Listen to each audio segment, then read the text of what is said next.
स्वागत है आप सभी का ज्ञानस्थली विद्यापीठ में और हमारे एजुकेशन और ऑनलाइन पोर्टल से संबंधित समस्याओं के निराकरण में ये आज एफएलएन मिशन अंकुर से संबंधित एक और वीडियो आपके सामने आने वाला है और इस वीडियो में संपूर्ण जानकारी मिस्टर चंगेज खान सर के द्वारा आपको दी जाएगी। नमस्कार साथियों, आज हम फिर हाजिर हैं आपके सामने मिशन अंकुर की कभी ख़त्म न होने वाली समस्याओं के समाधान में। आज जो पढ़ेंगे वो हम स्लाइड से एक स्टेप टू स्टेप आपको समझाते जाएंगे। जैसा कि हमने आपको हमारे पिछले वीडियो में बता दिया था कि मिशन अंकुर के तहत 12वें सप्ताह का आकलन कैसे करना है, उसकी क्या समस्या थी, वो सारी स्लाइडें हम यहाँ पे करेंगे। उसमें कैसे भरना है, क्या करना है, सारी चीज़ें हम अपने को गणित विषय को लेकर।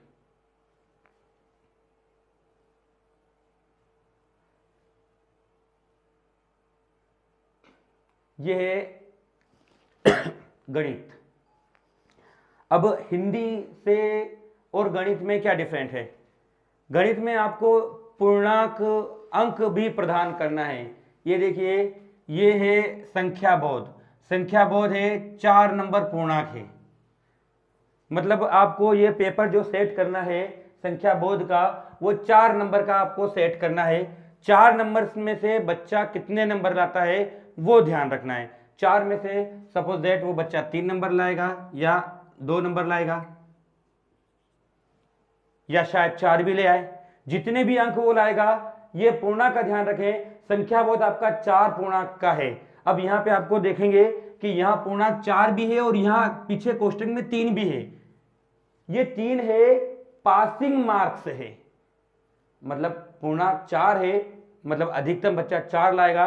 और अगर 3 लाता है तो 3 वाला भी राइट आएगा, और अगर 3 से कम लाता है तो उसके पीछे आपको क्रॉस लगाना है। ये एक ब्लॉक के अंदर 2 है। मिनिमम अंक बच्चे को लाना है 3, टोटल है 4। अगर 3 आएगा तो राइट टिक लगाना है, 4 आएगा तो भी राइट लगाना है। पर 3 से कम आया, 0, 1 या 2 आया तो उसके आगे आपको क्रॉस लगाना है। इसके पहले आप जितने भी प्रश्न हैं उनको देख के, जैसे कि ये संख्या मान 3 पूर्णांक का है, तो अपने पास ये 3 क्वेश्चन हैं। ये एक नंबर का, ये एक नंबर का, ये एक नंबर का, ये 3 ही सही है तो 3 नंबर आ गए। अगर मान लो ये एक गलत कर दिया है तो 2 नंबर आ गए। तो यहाँ पे आप बच्चे का 2 लिख दो। और अगर बच्चे ने 3 ही सही कर दिया तो 3 लिख दिया। पर अगर बच्चे ने 2 भी सही कर दिया तो भी उसको सही माना जाएगा।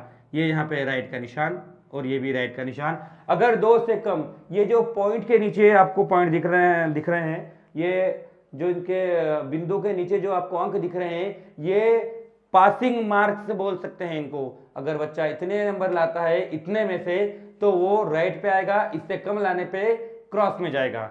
तो पहले आप वर्कशीट देखेंगे। अच्छा, ये सारे कॉलम आपको वर्कशीट में मिल जाएंगे। संख्या नाम, शून्य की अवधारणा, ये सारे कॉलम आपको वर्कशीट में नाम मिल जाएंगे। उस वर्कशीट में आप देख लें, अगर 5 पूर्णांक का है तो वहां पे 5 बिंदु होंगे तो 1 नंबर का 1 रहेगा।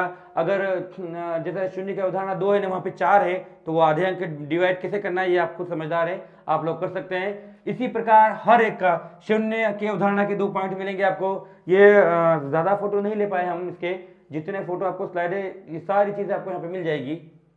स्पष्ट दिख नहीं रही, जैसे ये वाला जो है संख्या बोध का है और ये सेकंड वाला ये है संख्या नाम पे जाएगा, क्योंकि इसमें 1 से लेके 9 तक की संख्या छांटनी है। तो पूर्णांक 5 का है तो 9 ये और 1 ये 10, मतलब आधे नंबर का एक बच्चा अगर छांटता है तो उसको आधा नंबर दे सकते हैं। उसी प्रकार आप अपने हिसाब से इसको मेंटेन कर सकते हैं। ये सारी शीटें, अच्छा आगे बढ़ने से पहले बता दें कि आपको ये जो चीजें हैं गणित की वर्कशीट 2 जगह मिलेंगी। 12 के सप्ताह 1 से लेकर 3 दिवस की एक जगह मिलेगी और 4-5 के बाद 6 दिवस की एक जगह मिलेगी। अगर पहले बार में बच्चा पूर्ण कर लेता है तो उसका दूसरी बार में टेस्ट नहीं लेना है। ये यहाँ पे मैंने ये जो स्लाइड ली है ये लास्ट वाले ले रखी है। इसमें जैसे शून्य की अवधारणा वाली इन स्लाइडों में नहीं है तो वो पहले वाले में निकल चुकी है। गणित 1, उसके बाद गणित 2 लेते हैं अपने।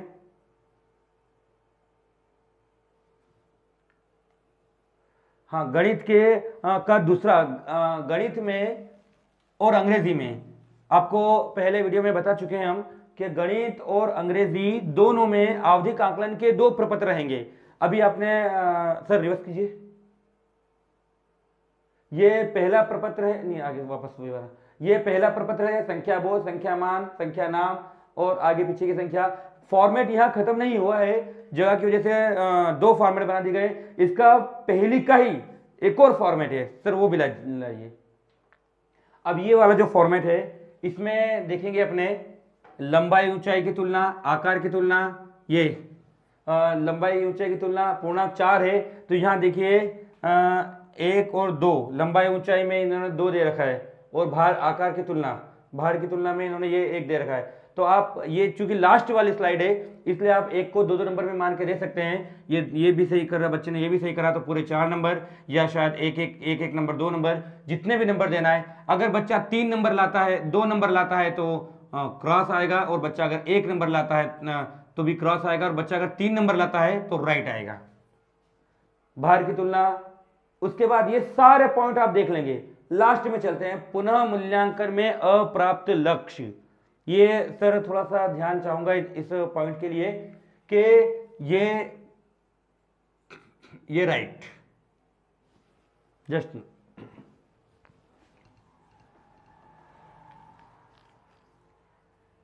ये लंबाई ऊंचाई में इसके 4 में से 3 आ गए, आकार की तुलना में इसके 2 में से 2 आ गए। सपोज दैट ये ए नाम का बच्चा है और इसके भार की तुलना में इसके 2 में से 2 आ गए, पर समय की अवधारणा ये नहीं बता पाया। और स्थानिक समझ में ये 4 थे, स्थानिक समझ वाला ये जो चैप्टर था, ये पता है इंग्लिश का गणित है। हाँ, ये फोटो सारे इंग्लिश के हैं। और 3D 2D आकृति में ये 3 नंबर ले आया, और पैटर्न में ये 1 नंबर लेके आया। अब मैं इस बच्चे का इवेल्युएशन कर रहा हूं। 3 है, 4 में से लाने 3 थे, मतलब ये लक्ष्य को प्राप्त कर लिया। आकार की तुलना 2 है, लाने 2 ही थे, ये भी इसने पूर्ति कर ली। भार की तुलना 2 है, 2 आ चुके हैं, ये भी कर लिया। अब समय की अवधारणा का केवल एक क्वेश्चन था, और वो एक क्वेश्चन ये नहीं कर पाया, मतलब ये क्रॉस, मतलब ये जो लक्ष्य है मूल्यांकन का, ये इसने प्राप्त नहीं किया। स्थानिक समझ भी प्राप्त नहीं किया, और 3D आकृतियां भी प्राप्त नहीं किया, 6 लाने थे और ये भी नहीं लाना है। तो ये जो क्रॉस वाले बिंदु हैं, समय, स्थानिक समझ, आकृतियां और पैटर्न, इन चारों का यहां पे आपको उल्लेख करना है। आकृतियां,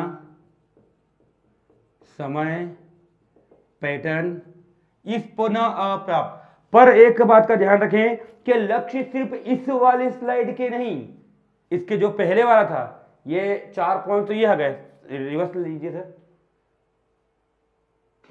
ये भी गणित के हैं, इसमें भी अगर कहीं क्रॉस आ जाता है, कक्षा 1 विषय गणित के 2 फॉर्मेट है, दोनों फॉर्मेट में जहां जहां पे क्रॉस आता है, वो क्रॉस का अंत में सेकंड प्रारूप के लास्ट में आपको वो बिंदु लिखना है। चाहे जैसे यहां लिखा, इतना जगह कम हो तो तुलना शब्द लिख दें, संख्या की तुलना, बीच की संख्या नहीं लिखें, डायरेक्ट लिख दें तुलना, समय, आकृति, पैटर्न।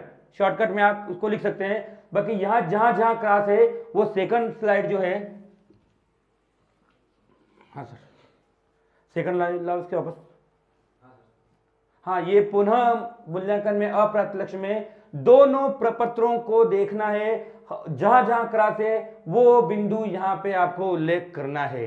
इसके बाद कक्षा 2 आएंगे,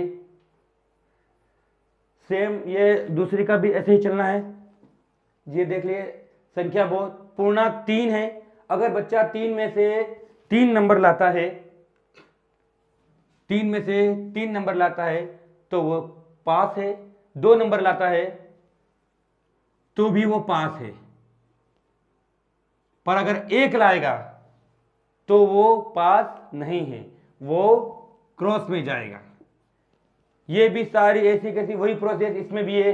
ये संख्या मान शून्य की अवधारणा, पूर्णांक 3 में से अगर 2 लाता है तो राइट का निशान आएगा, और 2 से कम में क्रॉस का निशान आएगा। वापस पुनः मुझे नहीं लगता कि सारी चीज ये आपको समझाने की जरूरत पड़ेगी। सारा पैटर्न सेम है, संख्या नाम 5 है, 5 में से अगर 3 लाएगा तो क्रॉस आएगा, और अगर 4 लाएगा तो ये पास हो जाएगा। और पहले और बाद और बीच की संख्या 6 में से 4 है, अगर 4 से अबव लाएगा तो राइट आएगा, और अगर कम लाएगा तो क्रॉस लाएगा। आपको ये जो नीचे है ये पूर्णांक है।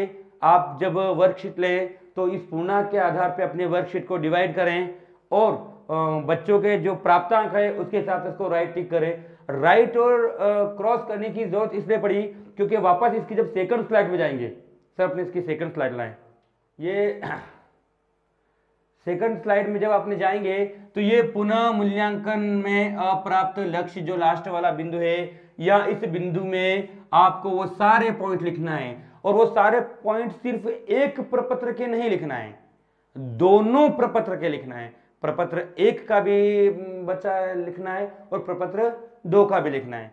इसके ये देखिए गणित का आदर्श प्रारूप। सबसे ज्यादा दिक्कत हिंदी में ही बनाने में आएगी। यहां के बाद अब अपना आता है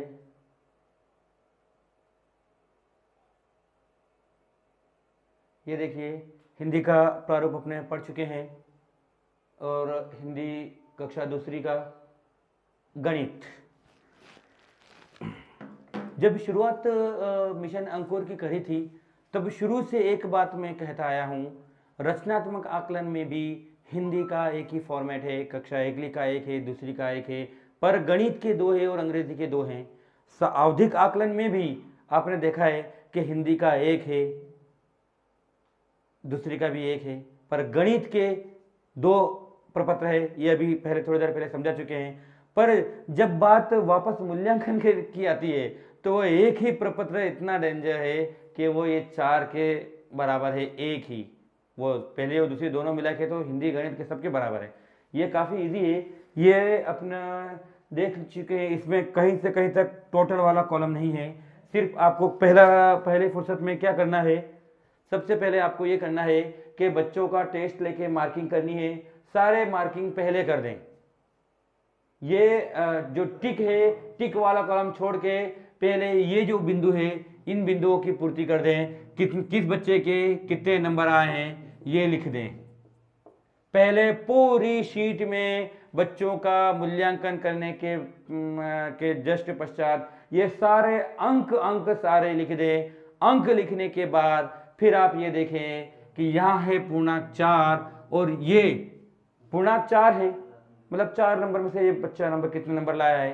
अब यहाँ देखें आप 3 है, तो अब 3 से जो बड़ा है, 3 से जो बड़ा है वो राइट पे आ जाएगा। ये 3 है, 3 से बड़े बड़े सब राइट पे, चाहे 3 हो या 4 हो। फिर यहाँ देखें 2 है, 2 से बड़े बड़े राइट पे। यहाँ 4 है, 4 से बड़े बड़े पे राइट का टिक। सबसे पहले अंक लिखें, उसके बाद आप पूर्णांक देखें, जो पूर्णांक है उससे बड़ी संख्या पे राइट लगा दें, बचे हुए पे क्रॉस लगा दें। इनका ना तो टोटल करना है, योग करना है, इसका आंकलन बस यही है। गणित का भी यही है। प्रारूप 2 आपके सामने है, वो भी सेम यही है। प्रारूप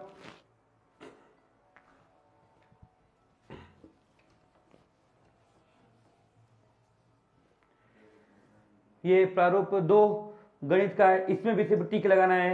लास्ट में टोटल करने की कोई जरूरत नहीं है।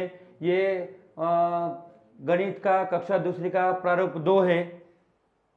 अब 2 में मैंने ये बना रखा है, आप देखेंगे कि इसमें एक भी बच्चा क्रॉस नहीं है। वजह ऐसी है क्योंकि यहाँ पे कक्षा 2 है, सप्ताह 12 है, ऑलरेडी कक्षा 1 बच्चा पढ़ के आ चुका है, उसके बाद कक्षा दूसरी में है। कक्षा दूसरी में भी 11 सप्ताह रेडीनेस सप्ताह अपने उसको पढ़ा चुके हैं, और उसके बाद फिर अपने 1 से लेके 9 तक का ट्रैक कर रहे हैं। तो 1 से 9 तक बच्चा पहचानता भी है, शून्य की अवधारणा भी जानता है, नाम भी पहचानता है कम से कम 1 से 9 की। और 1 से 9 के बीच में तो बच्चा पहले के पहले ही जान के आता है कि 4 और 6 के बीच में 5 होते हैं, और अधिक कम की तुलना भी कर सकता है। इसलिए मैंने इस वाले प्रारूप में एक भी क्रॉस नहीं दिया। जहां तक मेरा ख्याल है आप लोगों की भी अगर इस वाले प्रारूप में क्रॉस अगर आता है तो कहीं ना कहीं सोच का विचार है। उसके बाद गणित का ये 2 है। वापस पुनः देखें, ये देखिए जहां पहले जो समझाने वाली मुख्य बात थी वो ये है, यहां मैंने ए का एक सारे पूर्ण है, बी के भी सारे पूर्ण है, पर बी में देखिए संख्या नाम पहले बात की संख्या 2 एन,